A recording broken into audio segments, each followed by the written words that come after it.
주 387년 경에 카르타고의 한 무화과 나무 근처에서 한 청년이 고심하면서 다음과 같이 부르짖고 있었습니다. 이때 청년의 나이가 30대 초반이었습니다.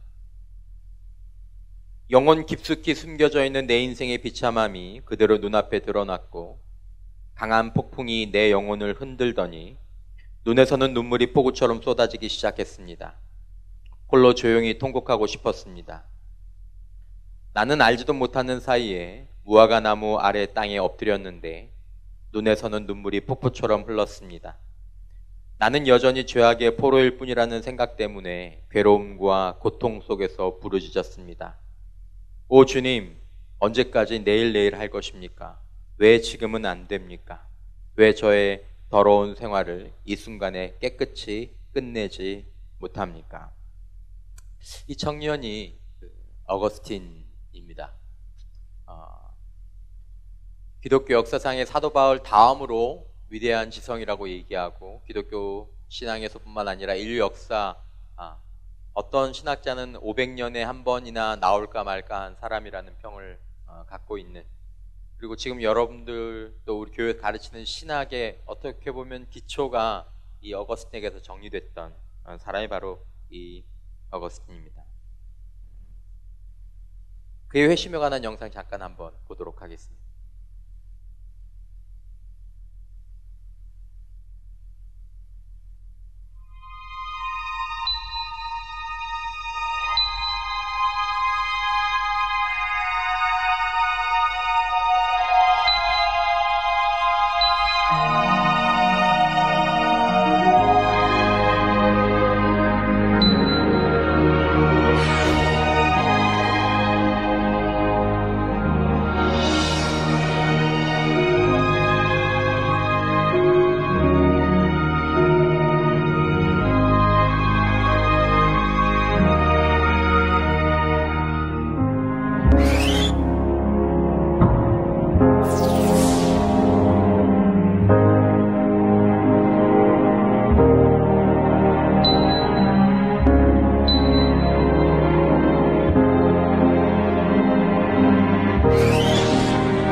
네, 이것이 어거스틴의 회심에 대한 중요한 부분들에 대한 발췌입니다.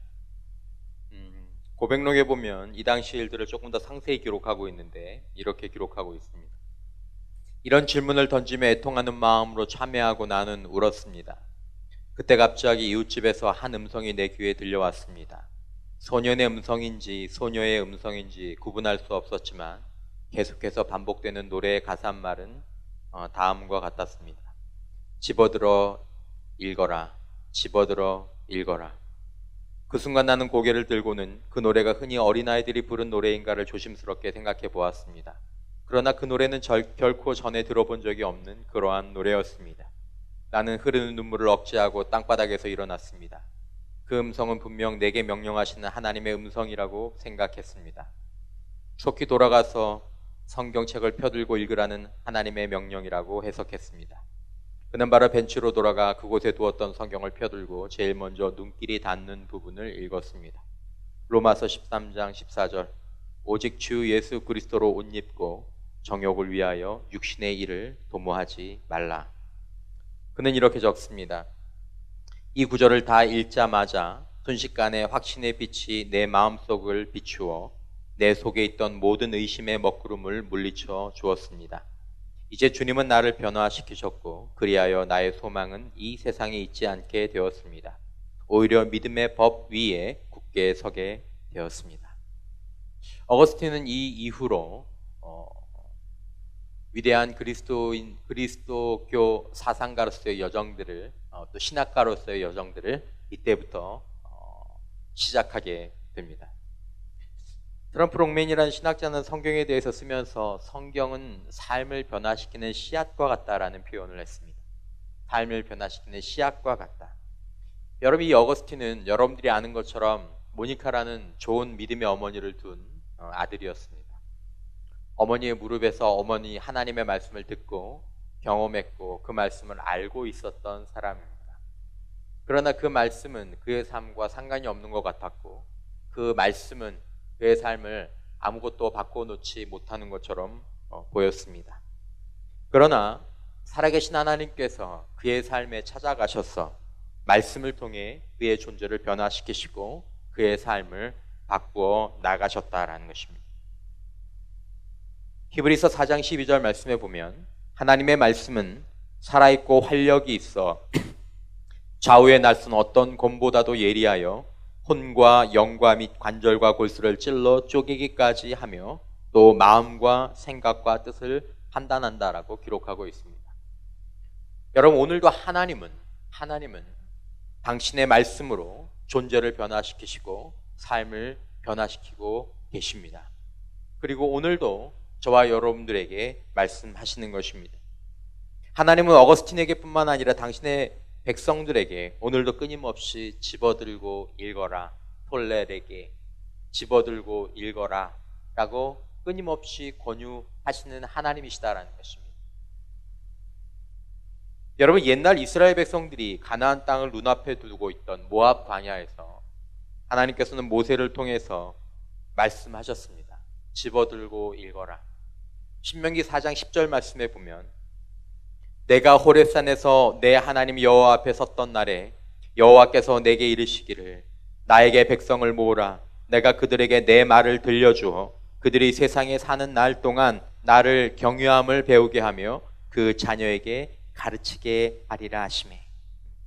하나님은 이스라엘 백성들에게 그분의 말씀을 들려주어서 그 말씀을 듣고 따라가 사는 가운데 이 세상 사는 날 동안 하나님을 경유하는 법을 배우고 그리고 자녀들에게 그것들을 가르치도록 하라는 명령을 주셨다라는 것입니다. 그의 말씀을 집어들고 읽는 삶을 이스라엘 백성들에게 주셨다라는 것입니다. 여러분, 모세를 이은 위대한 장군 여호수아에게 하나님께서 집어들고 읽으라고 말씀하셨습니다. 여호수아서 1장 8절 말씀에 이 율법책을 내 입에서 떠나지 말게 하며 주야로 그것을 묵상하여 그 안에 기록된 대로 다 지켜 행하라. 그리하면 내 길이 평탄하게 될 것이며 내가 형통하리라. 이스라엘 민족의 위대한 다윗 왕은 하나님의 말씀을 집어들고 읽었습니다. 그리고 고백하는 것이 오늘 본문의 말씀입니다. 주의 말씀은 내 발의 등이요 내 길의 빛이니이다. 여러분, 오늘도 많은 사람들이 자신의 삶의 길을 하나님과 그의 말씀에 의지하는 것이 아니라 다른 것으로 자신의 인생의 길을 비추어 살 때가 많이 있습니다. 그런 사람들에게는 두 가지 마음이 있는 것 같습니다. 첫 번째 있는 마음은 무엇이냐면, 지금 자신의 삶이 어거스틴이 고백하는 것처럼 처음에는 그 삶이 재밌고 좋았고 뭔가 여기에 기쁨과 쾌락이 있는 것 같았는데, 그 시간이 켜켜이 불과 몇 년 정도 쌓이다 보니까 자신의 삶에 남아있는 것은 더러운 죄악의 습관밖에 없더라 하는 것입니다. 어거스틴이 굉장히 고민했던 것 중에 하나가 뭐냐면 이 습관의 문제였습니다. 뭐냐면, 내가 하나님 앞에 나가려고 하는데 제가 정확한 인용문을 찾다가 못 찾아서 나왔지만 이런 내용입니다. 무슨 내용이냐면, 내 안에 있는 습관이 얘기한다라는 것입니다. 뭐라고 얘기냐면, 야, 네가 나를 그만둘 수 있겠어? 네가 나를 떠날 수 있겠어? 네가 나를 버릴 수 있겠어? 자기 안에 그런 마음들이 들었다라는 것입니다. 오늘 여러분들 가운데서도 그런 마음들이 혹시나 들은 사람이 있을지 모르겠습니다. 야, 내 삶 가운데에서 이런 습관들, 야, 이것들 괴로운데, 이거 할 때마다 하고 후회하고 하는데 내가 이것들을 버리고 하나님 앞에 나가야 되는데, 아니면 이것들을 그만둬야 되는데 내가 그걸 그만둘 수 있을까? 또 어떤 사람들은 그렇게 얘기합니다. 이 습관이 너무 좋은걸. 하나님께서는 이 습관을 버리라고 말씀하시지만 주변 사람들은 그 습관이 나쁘다고 얘기하지만 내가 생각하기에도 그거는 이제 그만해야 될 것 같은데 난 이게 너무 좋은 걸, 너무 재밌는 걸, 놓치기가 어려운 걸. 여러분들은 어떻습니까? 이 문제에 관한 이야기는 제일 마지막에 여러분들과 좀 나누기로 하고, 분명한 것은 무엇이냐 하면 오늘도 이 말씀을 성령의 음성을 따라서 겸손한 마음으로 집어들고 읽는 자들에게 하나님의 말씀의 가치와 능력이 나타나게 될 것이다 라는 것입니다. 하나님은 당신의 말씀을 통해서 자녀들과 백성된 우리에게 하나님을 나타내시고 인도하시고 보호하시고 축복하는 분이시다라는 것입니다. 그러므로 이 말씀을 집어들고 읽는 모든 것은 그리스도인들에게 책임인자 동시에 특권이 될 수 있다는 것입니다. 여러분, 신명기 말씀 가운데 신명기 4장 40절 말씀에 4장 39절과 40절 말씀에 이렇게 기록되어 있습니다. 그런즉 오늘 위로 하늘에나 아래로 땅에 오직 여호와는 하나님이시요 다른 신이 없는 줄을 알아 명심하고 오늘 내가 내게 명령하는 여호와의 규례와 명령을 지키라. 너와 내 후손이 복을 받아 내 하나님 여호와께서 내게 주시는 땅에서 어떻게 오래 살리라? 한없이 오래 살리라. 한없이 오래 살리라. 복 있는 사람은 시냇가에 심겨진 나무처럼 시절을 쫓아 과실을 맺는 풍성함이 있을 것이요, 들어와도 복을 갚고 나가도 복을 받는 은혜가 그의 삶 가운데 있을 것이며 그 영혼의 평안함이 있을 것이다라고 주님께서 말씀하고 계시는 것이다라는 것입니다. 여러분, 하나님께서 우리들에게 말씀을 주시는 목적은 두 가지입니다. 첫째는 하나님께서 우리들에게 말씀을 주시는, 말씀을 집어들고 읽게 하시는 첫 번째 목적은 무엇이냐면 살아계신 하나님을 알고 경유하도록 하기 위해서 이 말씀을 읽게 하십니다. 앞에서 읽었던 4장 10절 말씀처럼 하나님께서 뭐라고 말씀하십니까? 왜 내 말을 들려주십니까? 하나님께서 내 말을 들려주시는 이유, 하나님의 말씀을 마음에 두라고 하시는 이유는 나를 경외함을 배우게 하려고 하시려고 하나님께서 이 말씀을 들려주신다라는 것입니다. 시편 119편 38절에 보면 주를 경외하게 하는 주의 말씀을 주의 종에게 세우소서 다윗이 기도하고 있습니다. 하나님, 제가 주님의 말씀을 집어들고 읽는 삶을 통해서 주님을 경외하는 자가 되게 하여 주십시오. 그것이 제 인생 가운데서 가장 아름다운 일입니다 라고 기도한다는 것입니다. 여러분, 우리 가운데에서 하나님의 말씀을 듣고 들고 읽고 묵상하지 않으면 우리는 하나님에 대해서 알 수 있는 유일한 채널이 막혀지게 된다는 것을 알아야 한다는 것입니다. 오늘날 빈약한 하나님에 대한 지식, 저는 하나님을 잘 모르겠어요, 저는 하나님을 잘 이해하지 못하겠어요 라고 말하는 대부분의 원인이 어디서 나오냐 하면 이 말씀을 집어들고 읽지 않는다라는 것입니다. 그 말씀은 도외시한 채로, 그 말씀은 다른 데 놓아둔 채로 그저 어떤 신비적인 체험이나 찾으면서 하나님을 알기를 원하는데, 하나님께서는 우리들에게 나를 경유하는 법을 알려주시기 위해서 하나님의 말씀을 듣고 그 말씀을 묵상하도록 우리들에게 말씀하고 계신다라는 것입니다. 여러분, 저와 여러분들이 오늘 나누게 되는 말씀처럼 성경을 바르게 읽고 묵상할 때 우리는 하나님을 더욱 알게 되고 하나님을 경유하게 되고 하나님을 사랑하게 된다는 것입니다. 여러분, 하나님을 알고 경유하는 것이 무엇입니까? 그것이 우리의 믿음입니다. 세상을 이기는 믿음은 내 안에 있는 확신이 아니라 내가 하나님을 알므로 말미암아 세상보다 더 큰 하나님을 알게 됨으로 말미암아 다른 인식과 다른 관점을 가지고 세상을 살게 되는 것이 믿음의 힘이다라는 것입니다. 우리가 하나님을 알고 있느냐라는 것입니다.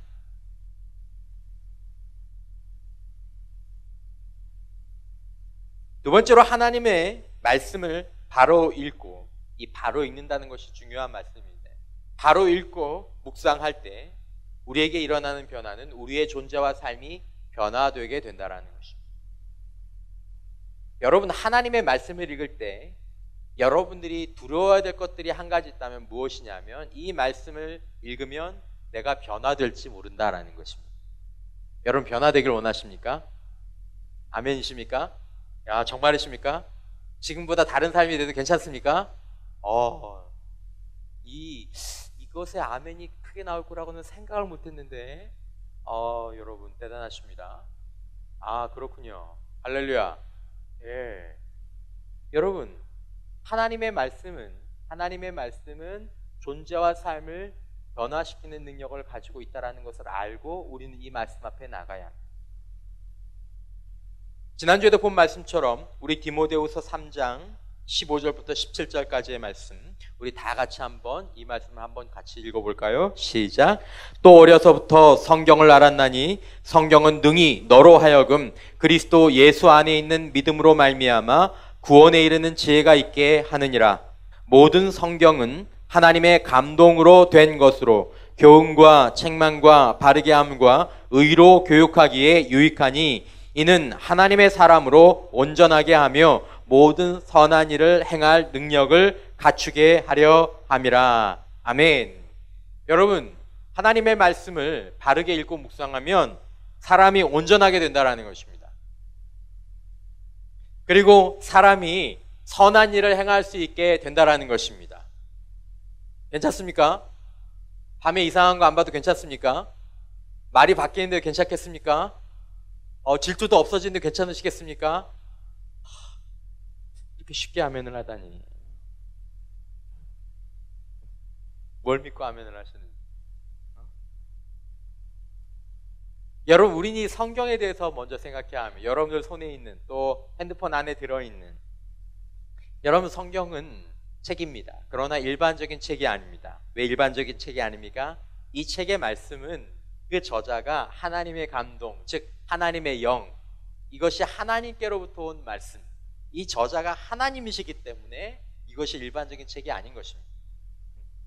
모세가 이스라엘 백성들에게 하나님의 말씀을 전하면서 이렇게 얘기했습니다. 어제도 살펴본 말씀이지만 신명기 4장 36절에 보면 모세가 백성들에게 이렇게 얘기합니다. 여호와께서, 누가? 여호와께서 너를 교훈하시려고 하늘에서부터 그의 음성을 내게 듣게 하시며. 어디서부터 나왔대요? 하늘에서부터 나온 음성은 성경 말씀밖에 없습니다. 그는 큰 불을 내게 보이시고 내가 불 가운데서 나오는 그의 말씀을 듣게 하셨느니라. 여러분, 우리도 음성이 있습니다. 그리고 우리도 말을 할 수 있습니다.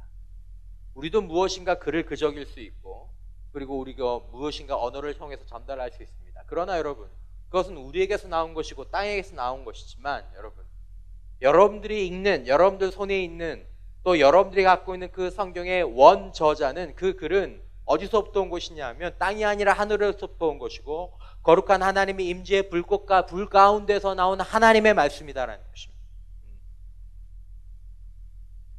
그래서 어느 신학자는 이렇게 기록했습니다. 성경은 종이다. 종이죠. 성경은 종이이다. 하나님이 종이로 된 성경을 주신 것은 우리가 인격이신 하나님을 사랑하게 하기 위해서였다. 인격과 종이는 다르다. 오늘날 제가 성경을 바르게 읽어야 한다는 이야기를 몇 차례 지금 드리고 있는데, 많은 성도들이 성경을 읽으면서 성경을 인격으로 읽는 것이 아니라 종이로 읽는 경향이 있다는 것입니다. 종이로. 그냥 또 다른 한 권의 책으로 이 성경을 읽는 것이, 읽는 마음이, 읽는 문화가 우리 가운데 조금 있는 것 같다라는 것입니다. 여러분, 성경은 하나님께로 가는 다리이자 성경은 진리를 보는 창문입니다. 그러니까 이 책이 중요한 것이 아니라 이 책이 중요한 이유는 이 책을 말씀하신 분이 하나님이시기 때문에 중요한 것이고, 이 책을 통해서 하나님을 알게 되고 하나님께서 우리들에게 말씀하시는 진리를 보게 되는 창문과 같은 역할을 하게 되기 때문에 이 책이 중요한 것입니다. 그러므로 여러분, 저와 여러분들은 성경을 바라볼 때 성경만 바라보는 것이 아니라 성경 이상이신 하나님을 바라보면서 말씀을 대해야 한다는 것입니다. 그러므로 이런 의식을 가지고 성경을 보는 것과 이런 의식 없이 성경을 보는 것은 하늘과 땅만큼 큰 차이를 보이게 되는 것입니다. 이런 의식을 갖지 못한 사람에게 성경은 그저 종이에 쓰여진 한 권의 책일 뿐입니다. 그리고 이 하나님의 책을 하나님을 의식하지 않고 읽는다면 이 책의 가치와 능력을 체험할 수 없게 되는 것입니다. 자, 어떤 문학 박사가, 국어학자가 한 편지를 입수했습니다. 근데 그 편지는 A군이 B양에게, 아니면 A양이 B군에게 쓴 연애 편지. 그러면 여러분, 이 편지를 분석할 때 어떻게 분석해야 합니까? 이 편지의 내용을 분석할 때 이 편지가 A라는 사람이 B라는 여인에게 보내는 사랑의 연애 편지라는 것들을 기억하면서 이 편지를 쓴 사람을 생각하면서 이 둘 사이의 관계 가운데에서 이 연애 편지를 어떤 내용인지를 전달해야 하는 것입니다. 그러므로 이 편지를 저자를 빼놓고 이 편지의 저자가 누군지 생각하지 않고 이것에 대한 문법을 구성하고 단어를 구성하고 형용사를 분석하고 문법 구조를 나누는 것은 이 편지의 가치와 이 편지가 갖고 있는 의미를 제대로 파악하지 못할 뿐만 아니라 오히려 불필요하고 오히려 잘못 이 편지를 이해하게 되는 결과와 똑같은 것입니다. 여러분들과 제가 하나님의 말씀을 읽을 때 이 말씀을 지으신 하나님을 의식하지 못하면서 이 말씀을 읽는다면 이 말씀을 읽는 유익은 현저히 저감될 뿐만 아니라 우리들에게 잘못되게 이 성경이 악용될 수 있는 우려도 우리들에게 있는 것입니다. 그러므로 여러분, 성경을 바르게 읽는다는 것은 많은 사람들이 제안하지만 오늘 여러분들에게 4가지 단어로 이 성경을 바르게 읽는 것에 대해서 다시 한번 제안하고 우리가 말씀을 읽는 것에 대해서 생각하기를 원합니다. 스캇 맥나이트라는 사람이, 신학자가 제안한 4가지 단어인데 이 단어를 중심으로 여러분들과 좀 얘기를 하려고 합니다. 첫 번째는 무엇이냐면, 성경을 읽으면서 저와 여러분들이 성경 속에 하나님께 귀 기울이면서 이 성경을 읽어야 한다는 것입니다. 귀 기울이면서.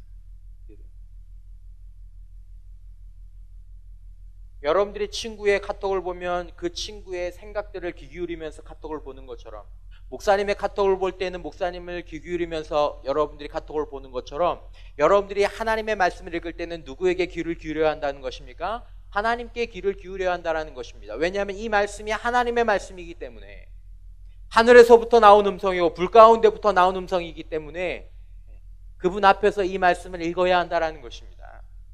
두 번째는 여러분, 성경을 읽으면서 계속해서 이 하나님의 음성을 알아채고 받아들일 수 있도록 하나님께 주목하라라는 것입니다. 주목하라. 세 번째로 중요한 것은 여러분, 이 말씀을 읽으면서 이 말씀이 우리의 속사람을 채우도록 그 말씀을 좀 아름다운 마음으로 이렇게 흡수하라는 것입니다. 어떻게 하라고요? 흡수하라. 여러분, 성경에 보면 예수님께서 좋은 땅에 관한 말씀을 하십니다. 말씀의 씨앗이 떨어질 때 4가지 밭이 있다고 얘기하죠. 길가밭, 가시떨기밭, 돌밭, 그리고 좋은 밭. 좋은 밭은 어떤 것입니까? 착하고 좋은 마음으로 그 씨앗을 수용하는 것입니다. 열왕기상 3장 9절 말씀에 보면 이런 기도문이 나옵니다. 듣는 마음을 종에게 주십시오. 듣는 마음을 종에게 주십시오. 여러분, 오늘도 지금 제가 전하는 말씀이 하나님의 말씀을 간접적으로 여러분들에게 풀어 전하지만 이 가운데서 하나님께서 여러분들에게 하시는 말씀이 있다는 것입니다. 그러나 이 말씀을 하나님께서 오늘 나에게 어떤 말씀을 주실까? 하나님께서 오늘 나에게 필요한 말씀을 주셨으면 좋겠다. 착하고 좋은 마음으로, 듣는 마음으로, 들으려고 하는 마음으로, 하나님께서 나에게 말씀하시는 것들을 기대하는 마음으로 듣는 사람과 그렇지 못한 사람과의 차이에서 열매의 결실이 현저하게 차이가 있다는 것입니다. 아니, nothing, 아무것도 없거나 30배, 60배, 100배의 결실이 나거나 이 차이가 씨에 있는 것이 아니라 듣는 마음에서 결정이 나게 되어 있다는 거죠. 그러므로 저와 여러분들이 아침에 하나님의 말씀을 펴면서 그 말씀을 읽을 때 하나님께 귀를 기울이며 하나님께 주목하며 하나님, 제가 이 말씀을 통해서 주님의 말씀을 들을 수 있게 해주세요. 이 말씀이 저를 변화시켜도 좋습니다. 아니, 하나님, 이 말씀이 저를 변화시킬 수 있도록 해주세요. 착하고 좋은 마음으로 이 말씀을 읽기 시작할 때 이 말씀이 우리 안에서 역사하기 시작하는 것입니다.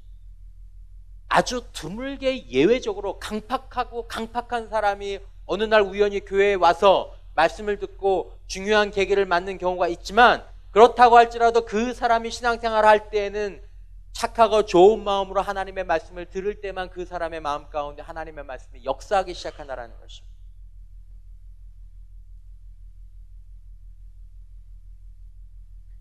네 번째로 여러분, 이 하나님의 말씀에 대해서 우리가 읽을 때 중요한 것은 무엇이냐면, 여호수아에게 말씀하신 것이든 다윗에게 말씀하신 것이든 모세에게 말씀하신 것이든 이스라엘 백성에게 말씀하신 것이든 예수님께서 말씀하신 것든 말씀의 마지막에 있는 가장 중요한 말씀 가운데 하나가 뭐냐면 이 말씀을 듣고 그 가운데 기록된 대로 행하라 라는 것입니다.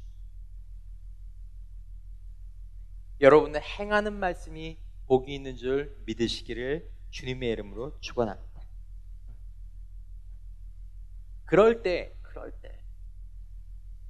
우리가 이 말씀의 생활을 통해서 하나님을 알게 되고 우리 마음에 우리들의 삶 가운데 하나님을 경험하게 되고 우리들의 삶의 존재의 변화와 삶의 변화를 체험하게 된다라는 것입니다.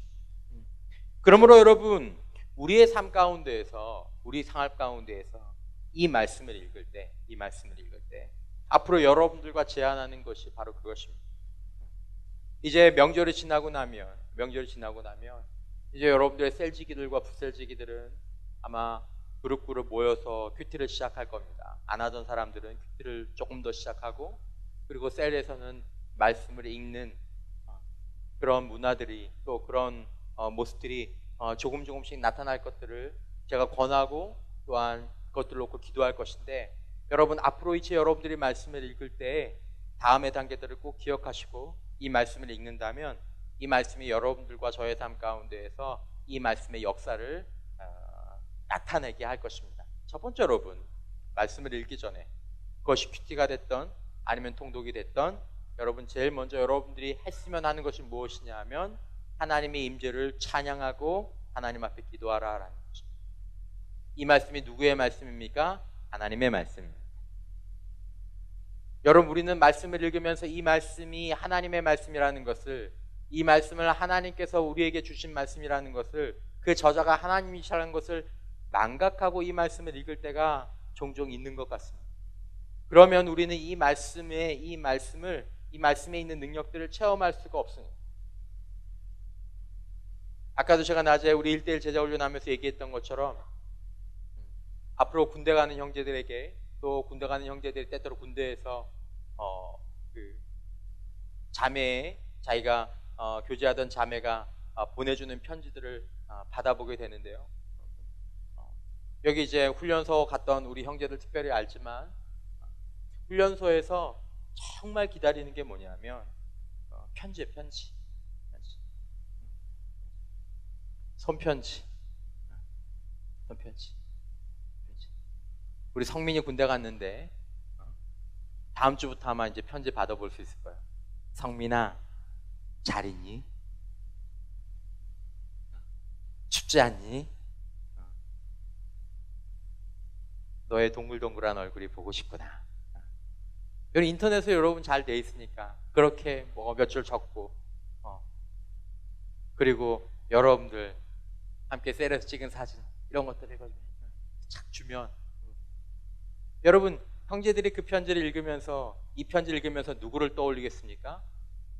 이 편지를 기록한 목사님을 아니면 셀지기를 아니면 자기가 함께 교제했던 그런 자매들을 아니면 또 형제들을 이렇게 떠올리면서 이 편지를 읽는 것처럼 여러분들이 말씀을 읽을 때 읽는 건 글자지만 의식은 하나님을 바라보려면 여러분들의 기도가 여러분들이 말씀을 읽을 때 제일 먼저 찬양과 기도하는 그 소위 말하는 습관이 꼭 말씀 생활의 전반부에 있어야 한다는 것입니다. 오늘 그래 목사님 이제 하루에 3장씩 읽으랬으니까 4장 읽자. 태초에 하나님의 천지를 창조하시니라 쭉 노 하나님의 편지 하늘에서부터 온 불 가운데 나타난 하나님의 말씀 하나님 제가 하나님의 말씀을 지금 펴서 읽기를 원합니다. 이 말씀을 기록하신 하나님 이 말씀을 가지고 존재를 변화시키시고 삶을 변화시키고 심지어 죽은 사람을 살리시고 질병을 고치시고 모든 영적인 어둠을 깨뜨리기도 하시는 그 말씀의 역사가 하나님의 말씀 가운데 저에게 나타나기를 원합니다. 하나님 저에게 이 말씀을 통해서 깨닫게 하여 주시고 이 말씀이 나에게 역사할 수 있도록 도와주옵소서. 제 지식으로는 이 말씀을 이해할 수 없습니다. 하나님 이 말씀을 이해하게 주님 도와주시고 제가 이 말씀을 주장하지 않고 내가 마스터하지 않고 신학자들은 그렇게 표현해요. 내가 이 말씀을 마스터하지 않고 오히려 내가 마스터 되도록 수동태로 내가 이 말씀을 읽지 않고 이 말씀이 나를 읽으시도록 하나님 역사하여 주시옵소서. 겸손하고 두려운 마음으로 말씀을 하나님 앞에서 한 자 한 단어 읽어가는 게 성경의 복법, 읽는 법. 묵상은 어떻게 하는 것입니까, 여러분? 묵상은 어떻게 하는 것입니까? 아침에 여러분들 우리 그 기도부장이 매일 큐티 말씀 여러분들한테 올려주잖아요. 그러면 여러분 그 큐티 말씀을 읽을 때 지금 제가 말씀드린 것처럼 이 말씀을 지으신 하나님, 이 말씀을 가지고 역사하신 하나님, 어거스틴에게 역사하셨던 하나님, 바울에게 나타나셨던 하나님, 이스라엘 백성들에게 권면하셨던 그 하나님, 그 하나님을 우리가 기억하면서 이 말씀을 기도하는 마음으로 하나씩 읽을 때 묵상은 여러분 우리는 이제 매일 성경으로 가지고 묵상을 하지만 보통 묵상은 10절을 넘어가지 않습니다. 그러니까 여러분 교회 묵상 본문을 그냥 그대로 따라서 여러분들 읽으시면 될 것 같아요. 그래서 그 본문을 읽으실 때 이런 마음을 가지고 묵상이라는 것은 되새김질한다라는 의미입니다. 1번, 2번, 3번. 목사님 지루해서 어떡해요?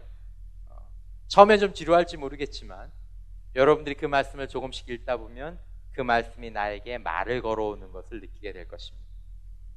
처음을 볼 때는 몰랐던 말씀의 뜻들을 두 번째 볼 때는 알게 될 것이고 세 번째 볼 때는 더 깊이 알게 될 것입니다. 그 말씀이 내 마음 가운데 이렇게 내 영혼에 이렇게 스며 들어오는 것들을 여러분들이 느끼게 될 것입니다. 여러분 하나님 사랑하십니까? 사랑하세요? 진짜로? 몰랐네. 진짜 몰랐어요. 여러분 하나님 사랑하는데 하나님의 말씀을 어떻게 안 읽을 수 있어? 그건 어떤 말이냐면 내가 저 자매 사랑하는데 자매가 나한테 군대에 있을 때 보낸 편지를 별로 안 읽는 거고 똑같은 거거든요. 여러분 말이 돼요? 목사님 저 자매 사랑해요. 근데 그 자매가 저한테 편지를 7통 보내왔는데 하나도 안 읽었어요. 말이 돼요? 안 되죠. 그게 말이 되겠어요? 몇 번씩 볼 것 같아요? 훈련소 가서 편지 받아본 사람. 몇 번씩 읽어봤니? 너 편지 오면. 시간 될 때마다. 힘들고 할 때마다. 보면서. 사진도 한번 보고 글도 한번 보고 또 이렇게 넣어놓고 또 너무 힘들면 또 보면서 화장실에 울기도 하고 진짜라니까 정말. 여러분 군대 쉽지 않아요. 군대 좋아졌다는 얘기 절대 하지 마세요. 여러분.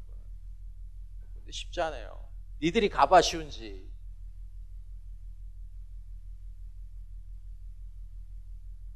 여러분 다윗이 시편 119편에 자신이 하나님의 말씀을 사모하고 사랑하는 것. 그러니까 여러분들이 하나님을 만나면, 하나님을 사랑하면 제일 먼저 바뀌는 것 중에 하나가 뭐냐면 하나님의 말씀을 읽는 게 바뀌어요. 하나님을 만난 사람들이 공통적으로 바뀌게 되는 게 뭐냐면 하나님의 말씀을 가까이 하게 된다는 것입니다. 내가 요즘 하나님의 말씀을 가까이 하지 않는다라는 말은 여러분들이 하나님과의 관계가 어떠한지를 반증해 주는 것을 반증해 주는 것입니다. 어쨌든 여러분, 아침에 여러분들에게 카톨 톨방에 이렇게 올려지는 그 말씀을 한 번 읽고, 두 번 읽고, 세 번 읽고, 밑에 해설 있잖아요. 해설은 제일 마지막에 보세요. 해설은 먼저 보지 마시고요. 위에 있는 본문만 한 3번 정도 기도하는 마음으로, 듣는 마음으로. 이 말씀은 이런 뜻이야. 섣불리 여러분 판단하지 마십시오.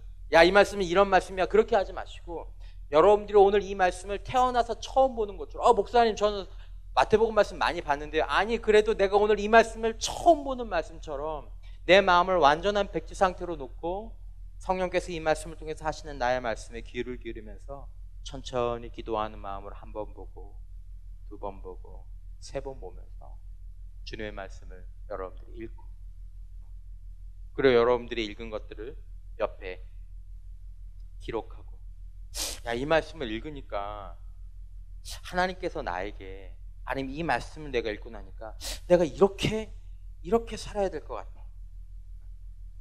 내가 이렇게 행해야 될 것 같아. 그러면 그걸 적어놨다가 내가 그 말씀대로 지켜 행하는 것입니다. 그렇게 작게 하나씩 하는 삶들이 점점 쌓여가면서 우리의 삶 가운데에서 변화가 나타나는 것입니다. 저는 기억나지 않지만 어느 책에 보니까, 여러분 매트릭스라고 영화 아세요? 봤어요? 그 총알 피하는 장면? 매트릭스에 보면 모피어스가, 그 슬라이드 하나 주세요. 모피어스가 네오에게 이런 말을 한 대사가 있다 그래요. 기억은 안 나요. 근데 참 좋은 말이에요. 조만간 너는 길을 아는 것과 길을 걷는 것의 차이를 깨닫게 될 거야. 주의 말씀을 아는 것과 주의 말씀에 비추어서 그 길을 거는 것과의 차이는 하늘과 땅만큼 큰 차이예요. 오늘날 많은 그리스도인들이 주님의 말씀을, 그 길을 알아요. 하지만 그 가운데서 그 길을 걷는 사람들은 많지 않은 것도 보게 됩니다. 여러분들의 생에 주의 말씀을 아는 것이 아니라 하나님께서 말씀하신 대로 그 말씀을 주님과 함께 주님의 능력을 힘입어, 육신의 자아의 능력이 아니라 내 안에 변화된 그리스도의 능력을 힘입어서, 때로 내가 그 힘이 부족하다고 하면, 주님, 제 육신의 힘은 없습니다마는 부활하신 예수의 생명이 내 안에서 역사하셔서 제가 이 말씀을 예수님처럼 따라갈 수 있도록 제 안에 있는 예수님께서 저를 인도하여 주세요. 그렇게 해서 그 말씀의 길들을 걸어가기 시작할 때 하나님께서 이 말씀을 통해서 약속하신 인도하심의 법, 주의 말씀은 내 발의 등이 되고 주의 말씀은 내 길의 빛이 되어서 나를 인도하고 나를 보호하는, 그리고 나를 변화시키는, 나의 삶을 지켜주는 그 은혜와 축복이 저와 여러분들의 삶 가운데에서 나타나게 될 것이다라는 것입니다. 여러분, 제가 설교 초반부에 그런 말씀을 드렸습니다. 여러분 가운데서 두 종류의 사람이 있지 않냐. 하나님, 내가 변화되고 싶습니다. 언제까지 제가 내일, 언제까지 다음에 변화되겠습니까? 하나님, 제가 지긋지긋합니다. 하나님 이렇게는 못 살겠습니다. 여러분 그런 사람들이 있다면 집어들고 읽으십시오. 하나님의 말씀을 바르게 읽기 시작하십시오. 여러분들의 삶 가운데서 하나님께서 이 말씀을 가지고 역사하신 능력들이 나타나게 될 것입니다. 두 번째 사람, 아직도 세상이 좋습니까? 하나님의 말씀을 따라 살면 지금까지 내가 살던 이 재미 다 포기해야 될 것 같죠? 그렇죠. 그렇죠. 어거스틴이 순교자들, 그 당시에 순교자들, 예수를 따르느라고 자신의 목숨을 사자굴에 아니면 화형에 칼날에 낚였던 사람들에 대해서 이렇게 적었습니다. 그들은 진정으로 이 세상을 사랑했습니다. 여러분 어떻게 생각하세요? 여러분 순교자들이 이 세상을 사랑하지 않은 게 아니에요. 여러분 하나님의 사람들이 이 세상에 좋은 걸 모르지 않아요. 성적인 쾌락 좋은 거 모르지 않아요.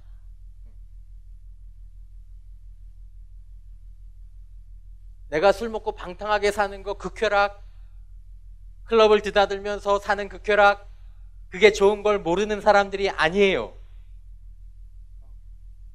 돈 벌어서 어떻게든지 돈 벌어서 내 마음대로 사는 여러분 그런 삶, 그게 좋은 줄 모르는 사람이 아니에요. 그거 사랑하는 사람이에요. 그들은 진정으로 이 세상을 사랑했습니다. 여러분. 여러분하고 저처럼 똑같은 사람들이에요.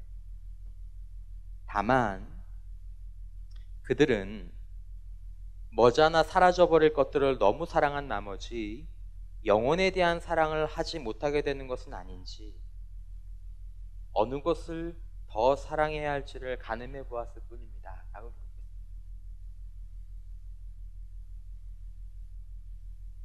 여러분 세상에 분명히 허무한 것도 있습니다. 분명히 나쁜 것들도 있습니다. 그리고 여러분들이 세상의 그 길들을 계속 머문다면 반드시 그것들이 부메랑으로 여러분들의 인생 가운데에서 여러분들의 운명에 칼을 들이댈 것입니다. 하지만 그때가 찾아올 때까지 그 긴 기쁨의 시간들 아니면 그 얼마의 시간들을 버틸 유혹이 없는 사람들도 있을 것입니다. 여러분 사랑할 만한 것입니다. 재미있는 것입니다. 그러나 여러분 만약에 그것들을 사랑한 나머지 여러분들이 영혼에 대한 사랑을 하지 못하게 된다면, 하나님을 사랑하지 못하게 된다면, 하나님이 우리들의 삶 가운데 주신 지혜와 축복과 평안의 일들을 가지 못한다면 여러분 둘 중에 어떤 것을 사랑해야 될지를 가늠해 봐야 되지 않겠습니까?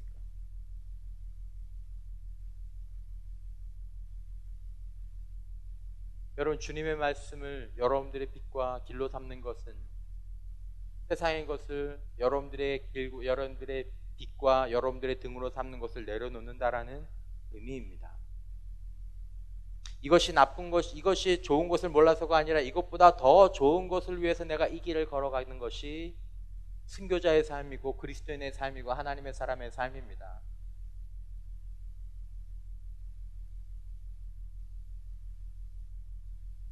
저와 여러분들의 삶 가운데에서 다시 한번 이제 학기를 시작을 앞두고 여러분들의 인생의 길을 앞두고 저와 여러분들의 인생의 길에서 여호와의 말씀을, 하나님의 말씀을 내 발의 등과 내 길의 빛으로 삼아서 하나님께서 우리들에게 말씀하신 내가 너에게 준 땅에서 이리 살고 복을 누리되 천대까지 누리게 하고 내 삶 가운데에서 사시사철 열매가 있고 푸르고 생명력 있는 삶을 살게 하겠다고 말씀하신, 내면과 외면이 불일치되는 삶이 아니라 내면과 외면이 일치된 삶, 네 스스로가 만족할 수 있는 삶, 네 스스로가 쉴 수 있는 그런 삶을 살겠다고 하신 그 삶을 하나님의 말씀의 생활 안에서 회복하고 추구하는 여러분들 될 수 있기를 주님의 이름으로 축원합니다. 이 말씀은 혼자는 못합니다. 우리 셀지기와 부셀지기들을 함께 하면서 3명씩 4명씩 그룹을 졌습니다. 여러분 오늘 저녁에 여러분들이 셀 모임 하면서 아니면 다음 주라도 여러분들 셀 모임 하면서 여러분들 스스로가 하나의 그룹을 만드셨으면 좋겠습니다. 저 이제 말씀 생활 하겠습니다. 나 혼자 하지 못하지만 같이 하면 더 좋을 것 같습니다. 제가 연초에 이맘때쯤 우리 공동체 가운데 한 형제의 개인적인 일이니까 이름은 얘기하지 않지만 한 형제가 저에게 말씀을 자기가 읽은 것 가운데서 목사님 오늘 이 말씀을 읽었습니다. 이 말씀 가운데 저는 이 말씀이 좋았습니다. 라고 얘기하면서 그 말씀을 꾸준히 저에게 보내온다는 얘기를 했었습니다. 그 형제가 신실해요. 신실하다라는 건 자기 자신과 약속을 잘 지키는 소위 말하는 범생이 스타일. 상당히 오랫동안 그것들을 할 수 있었습니다. 그런데 여러분, 그 형제도 중간에 어느 시점 지나고 나니까 어느 순간 뚝 끊어졌어요. 범생이들도 혼자는 못합니다. 하지만 3명이 4명이 같이 하면 범생이가 아니더라도 같이 할 수 있습니다. 자주 하게 되는 말, 빨리 가려면 혼자 가고 멀리 가려면 함께 가라. 여러분, 말씀의 길은 공동체가 함께 가는 길입니다. 여러분들이 이 말씀의 복을 누리시길 원하신다면 여러분 혼자 결정하지 마시고 두세 사람과 함께 모여서 우리 함께 이 말씀의 길을 걸어가 보자 라고 결단하고 말씀을 읽는 생활, 말씀을 묵상하는 생활들을 회복함으로 말미암아 이 말씀의 복이 우리들의 삶 가운데 풍성해지는, 말씀을 집어들고 다시 읽는 은혜가 우리들의 삶 가운데 있기를 주님의 이름으로 축원합니다.